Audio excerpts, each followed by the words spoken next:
We Can Do It! Programang hatid ay kwentong buhay na puno ng inspirasyon at aral mula sa ating mga kababayan worldwide. We Can Do It! Dito lang sa inyong 702 DZAS, FEBC Radyo TV.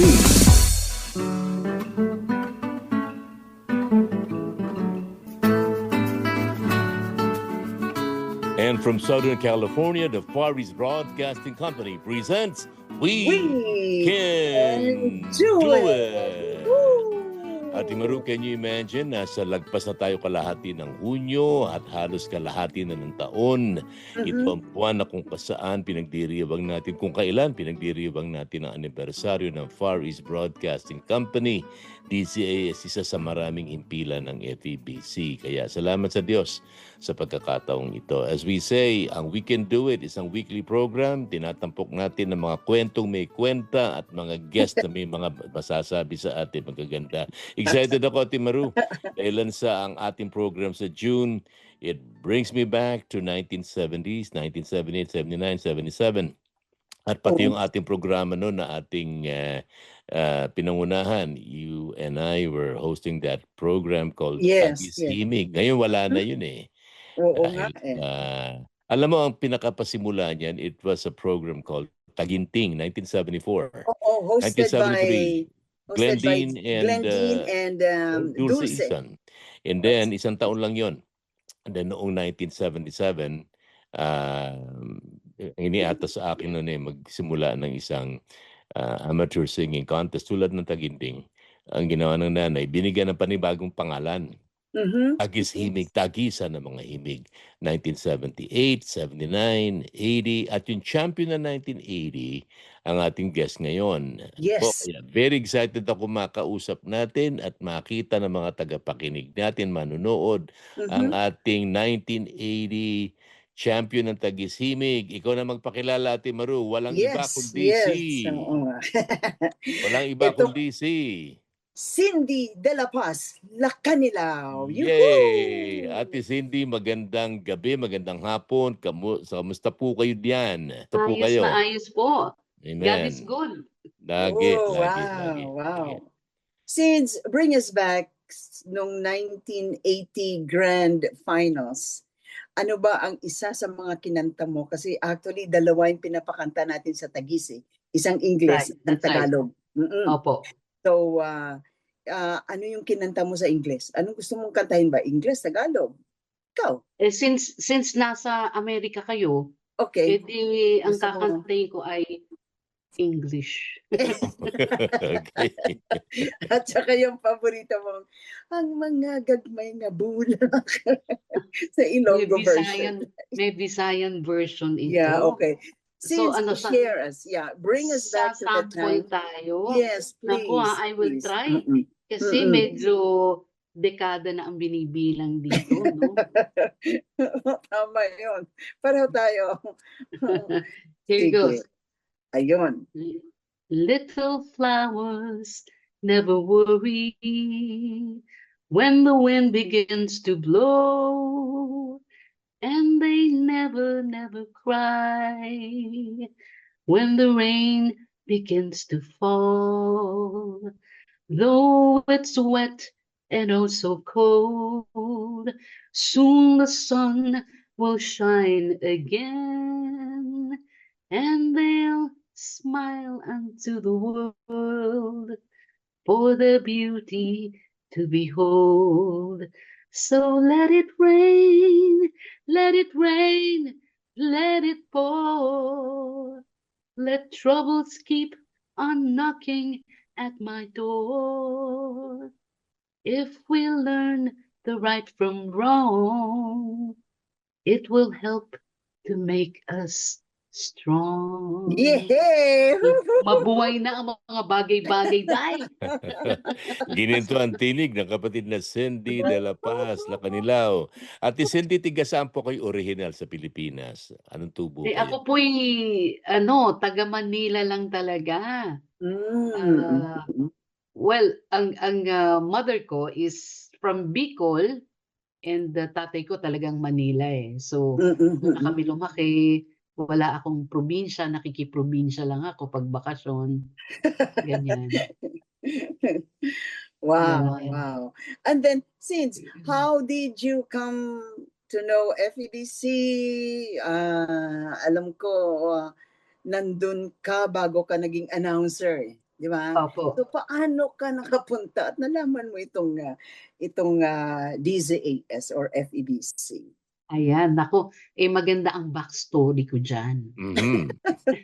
Kasi, ako noon, pag-graduate ako ng college, Mm-mm. yan yung time na kabo-born again ko lang. Oh, wow. Oo. Oo. Kasi nung syempre, pag college ka, at saka, kabataan ka pa, ang iniisip mo, paano ko sisikat, paano ko yayaman, mga ganyan, mga Yes. pangarap mo. Basic lang naman, ganyan. Correct. So anyway, over summer, na-born again ako. Last sem ko yun. So, sabi ko, Lord, saan ako mag-OJT? Yung on-the-job training. Oh, Kasi on the job training. training. Yes. Diba? Mga several hours of on-the-job training, part ng requirement para makagraduate ka. Sabi ko, wala na yung mga pangarap ko na sisikat ako at yayaman. Lord, saan ako pupunta? Yung wife ng pastor namin, ang sabi niya, I make Christian radio station. Now, I'm living in Manila, ha? I'm living in Manila. And FEBC was in Valenzuela. Okay. Sa isip ko, wow, interprovincial ang journey. Araw-araw yun, pupunta ako, papasok ako. Sabi ko, Lord, bahala na. Wala akong idea kung ano yun. So I tried listening muna. Sabi, 702 DZAS. Correct. Ang mga napapakinggan ko, sina Terry Javier, mga Maru Javier, Romy Dinglas. Kaya ako, fans club ako ni Terry Javier, sa totoo lang eh. Sabi ko, maliit pa ako. Tagahanga na ako ni Terry. But anyway, so, nag-apply ako, natanggap naman ako, nag-OJT ako. Actually, Day, may kinalaman ka dito, may kasalanan ka dito eh. Dahil ito pong si Day, naku, nag-i-scout yan ng mga talent sa mga sulok-sulok ng mga kung sino yung mga dumadating doon. Kaya ako po, nahagip niya. Nasa tayo nun, Day, nasa library ng mga records. Okay. Oh, yes, Kasi mga plaka pa nun, mga guys mga plaka pa nun. Oo. Panahon ho yan nila Romy Dinglas po. Ayan, nila Kuya Romy. So, inabot ko naman bilog yung plaka. Si Kuya Romy yata square. Si Kuya Meron Romy, ba ganun? nakakagat tuloy ni Kuya Romy, labi niya ngayon. Pasensya na ho, mga mentor po natin yan eh. Yes, that's right. Anyway, ano yun, Day? Last quarter of the year, Yes. wala ka nang mahanap na na contestant. Ako iikot-ikot doon kasi production ako, ganyan. Correct. Sabi mo, marunong ka bang kumanta? Sa kaisipan ko, nasa tono naman ako. Ay, opo, kasi maliit pa akong bata. Mahilig na akong mag-volunteer. No? Kahit ano mga field demonstration niya, nagbo-volunteer ako. Pagkatapos, mahilig akong kumanta at sumayaw dahil mahilig ako sa math.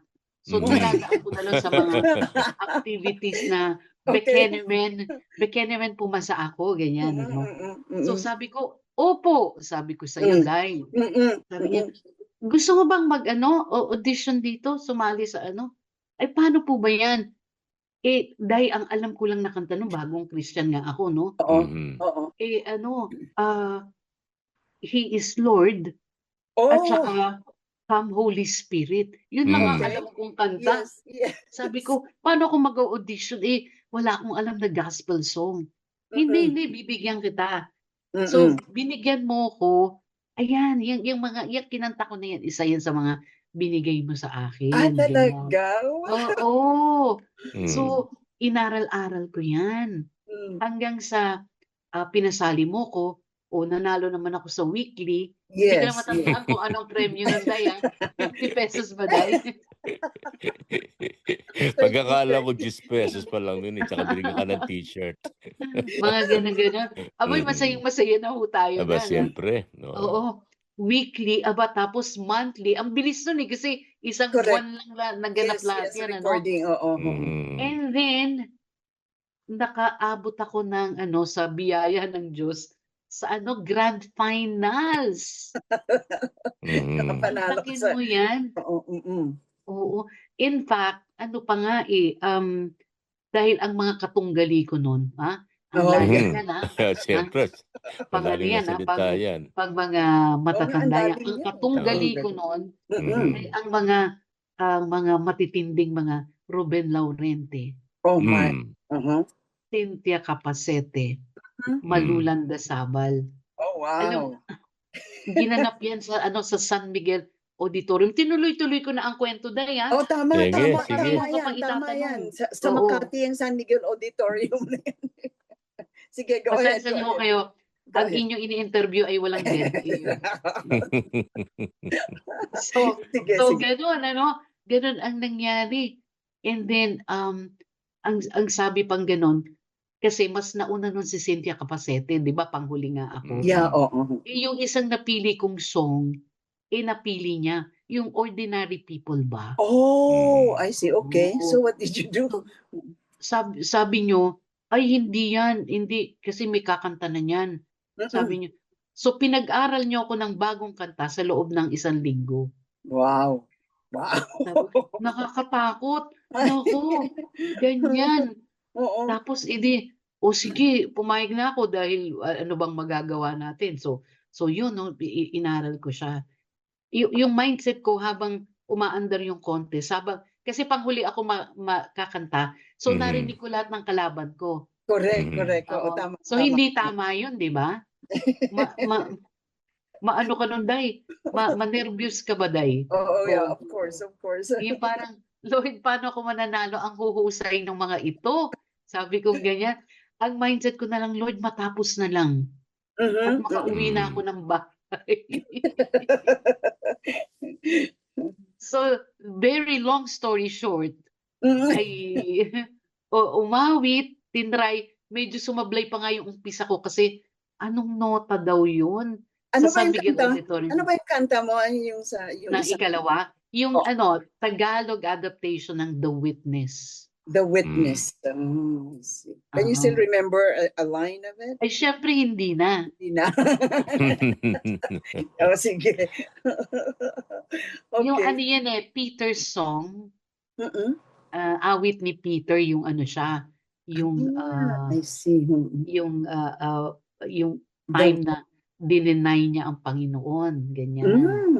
Oo, mabigat na awit yun. At ang taga-piano nun was Danny Tan. Oh, wow. Oo, Pinalitan matitindi pa. lahat. Oo. Yes, yes, Tapos, yes. meron pang group ng military people na nanonood nun sa San Miguel Auditorium. At syempre, yung buong iglesia namin na nandun. Of course. Can you remember sino mga judges nun? Kuya Romy would be there. Romy Pisanya, Oh? sila Nilad de Magundayaw yata, parang mga Okay, ganyan. okay. Okay, Basta yes, mga, yes. Oo. mga Yung mga ano, ano na yan mga sa... may karapatan mag-judge, mga Correct. ganyan. Tapos kayo ni Eric Dizon ang ang host. Kaming host, yeah, ni Eric. Oo. Nawala ako naiintindihan sa sinasabi niyo kasi lutang yung isip ko. Lord, makanta ko lang talaga. So yun ang ang aking pasimula at entry. Oh. Ang galing. Ikaw ang last grand winner. Ikaw grand champion. Wow. Wow, I remember that. No. Nangangahulugan nun, 4th quarter champion ka kung Yeah, yeah. pinaka pang-apat na kumanta. Pero alam mo, Ate Cindy, kung ako lang ang judge nun, ay you have my vote, alam mo yon, ano po. At Ang mahalaga mga kapatid, mga manonood, bagaman sa loob ng 3 linggo at 3 Sabado, ang tinatampok natin ng mga nagwagi, mga champions, si Danny Siciliano, Ruben Abante, nung first program natin, Terry Abier Ellis last week, at ang ating kapatid na Cindy de la Paz Lacanilaw ngayon. Ang tandaan po ninyo, ang pinaka-prinsipi nito, hindi po yung sino pinakamahusay siya naging champion, kundi po higit sa lahat, huwag niyong kakalimutan, ang pinakamahalaga dito ay yung pag-awit natin sa Panginoon at paglilingkod natin sa Panginoon. Bigyan natin pinakamabuti natin tulad ng ginagawa ni Ate Cindy. At ang Panginoon na po ang siyang gagawa ng paraan para i-translate yung ating mensahe sa ating ginawang paghahanda para makarating sa mga tao. Meron kasabihan yung audience of one na ang ating Panginoon ang inaawitan dito. At sa Panginoon, alam niyo mga manonood, ng mga tagapakinig, kahit na paling ang tono ninyo na katulad ko, kahit na hindi kayo marunong talaga kumanta, ano po. Kamukha ang tatay ko. Ang tatay ko, ang tawag namin Ate Cindy, ang Pastor Proceso. He's Opo. he's a prisoner when it comes to singing. You know why? Why? Because he said he's behind bars and he cannot find the key. Yun ang tatay ko, ano po. So, pero ang pinakamahalaga, yung ating puso sa Panginoon. Alam niyo sa research, marami sa mga salmista, maging yung children of Corano sa Old Testament, ayon sa sources, marami sa kanila, they could not carry a tune. Pero mahalaga, nagpupuri sila sa Panginoon. At King David was an excellent musician, but others were saying that he was not a fantastic singer. Pero mahalaga yung kanyang pagpupuri sa Panginoon. Bless the Lord, O my soul, and all that is within me, bless His holy name. Yes. Ate Cindy, nararamdaman, ang galing kasi magpatawa ni Ate Cindy So pagka nagbo-broadcast yan, talagang captive audience lagi, meron siya. No? I know. Pero sa likod ng mga bagay na yon, nakikita ko, nararamdaman ko yung puso ni Ate Cindy na ibahagi sa mga tagapakinig ang mensahe na kanyang dinadala doon. Kamukha yung inabit niya, little flowers never worry. Yeah. Tayo mag-aalala sapagkat kung yung mga maliliit na bulaklak hindi pinababayaan ng Panginoon, kayo pa. Yun, talagang nagme-minister yun sa puso natin. Ang ginagamit nating word ngayon, ginagawa nating verb, yung noun na minister. Nagme-minister to sa aking puso. Ibig sabihin, tumatalab ito sa aking puso. Yung letra, yung nota, at maging yung sangkap ng musika ay nagiging mensahe sa ating puso at buhay. Mahusay man tayo mga awit, pero hindi nagiging mensahe sa puso ng mga tao, entertainment lamang yon. Pero pagka ang mensahe ng awitin ay tumimo sa puso, that's when it becomes ministry. Amen. And Ate Cindy, you do that. You do that with such flair. Thank you. Yeah. God's grace po. Alam mo, Ate Maru, ang aking suggestion, ako'y bitin na bitin din sa naririnig ko kay Ate Cindy, sapagkat isang buong buwan natin dapat i-feature si Ate Cindy. We will do that. Lalalusin natin ang buong buwan. I-schedule ka ni Ate Maru para marinig natin iba mo pang awitin, yung mga perspectives, at higit sa lahat, paano mapagpapala ang ating mga manonood at mga tagapakinig.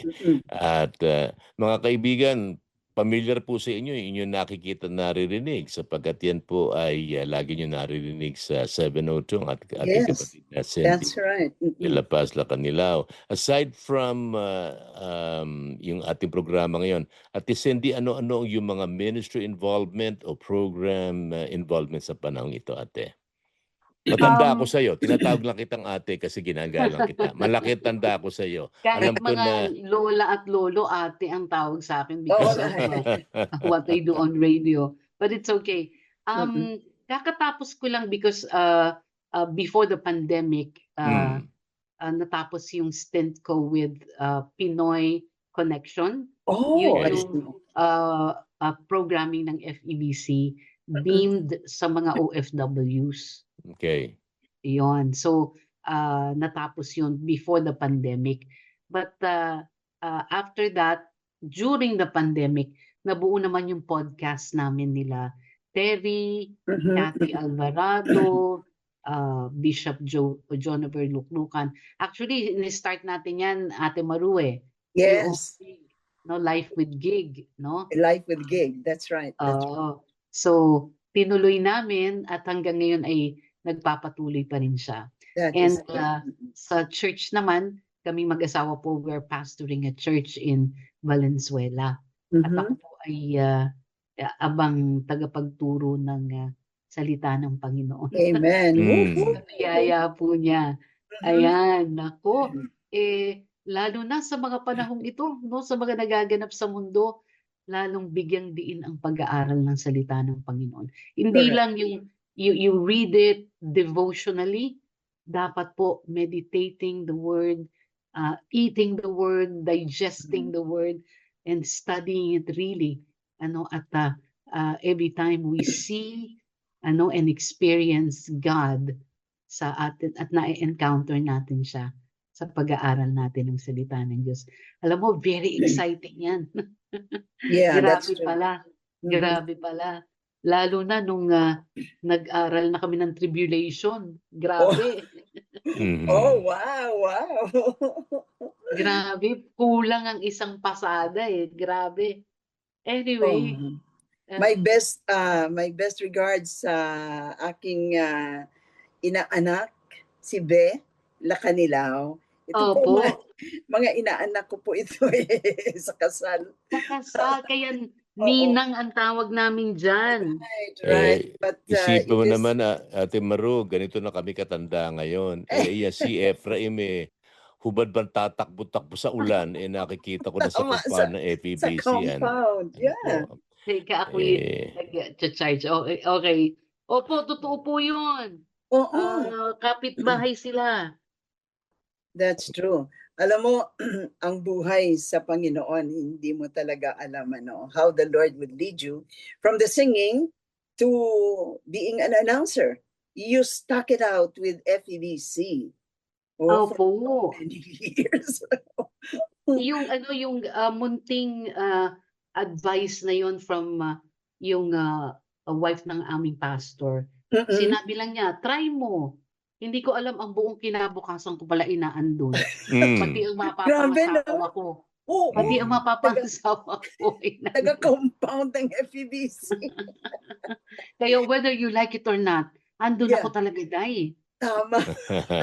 Ang tawag din pagkatawag. Ang tawag din calling. Talagang tinawag ka ng Panginoon sa larangang ito. At bago mo pa ito nalaman, ay inihanda na ng Panginoon. At salamat naman natin, Cindy, na tumugon ka sa panawagan ng Panginoon. At kasabihan nga natin, and the rest is history. Dahilan sa nakita natin kung paano kang ginagamit ng Panginoon. At natutuwa tayo na nakasama natin ang Ate Cindy. Meron pa tayong mga ilang saglit. May patalastas ang Ate Maru bago natin wakasan ang ating programa. Yeah, that's right. Gusto ko lang pasalamatan ang ating mga tagapakinig at taga-subaybay ng ating programang We Can Do It. Just a reminder, ipagsabihin niyo po ang ating programa kasi ito ay napapakinggan sa FEBC Radio TV at napapanood sa Facebook Live at sa YouTube channel ng 702 DZAS FEBC Radio TV. Ganun din po sa ating mga kaibigan, mga Ilonggo, Diraza, Coronadal, South Cotabato. Ang ating program, We Can Do It, ay napapakinggan sa DXKI 1062, Coronadal, South Cotabato, tuwing Miyerkules naman ito ng hapon, alas 5:30. So yan po, ipagsabi natin ang ating programa at we are so glad na this year, 78 years anniversary ng FEBC, we are still going through with FEBC. Ako yata ang pinakamatanda na broadcaster. But I'm glad na dito ako tumanda sa Panginoon at sa kanyang ministry. Since maraming salamat sa pleasure. Yeah. Sa pagbigay ng oras sa amin, and that's right, Pastor Dave would like to hear from you a lot of things. So isi-feature kita isang buwan, okay? Si Terry isang buwan din. Danny and Ruben, they have so many things to share, especially si Bishop Ruben. So, mga kaibigan, maraming salamat. Next week po, alam niyo po ang aming guest, si Kuya Romy Dilas. Ito naman Mhm. Wow. ang ano naman siya, singer na siya eh. Mhm. Hanggang ngayon, Siya po ang, kumakanta. siya po ang Kuya Germs na ano. Opo. At ang Kuya Romy, panahon pa ni Opo, Manuel L. Quezon, kumakanta po yan. Panahon yan. So, mga kaibigan, Grabe. maraming salamat po sa pagsama sa amin. We enjoyed it. Thank you, Scenes, for gracing our program. Thank you for having me. Yeah.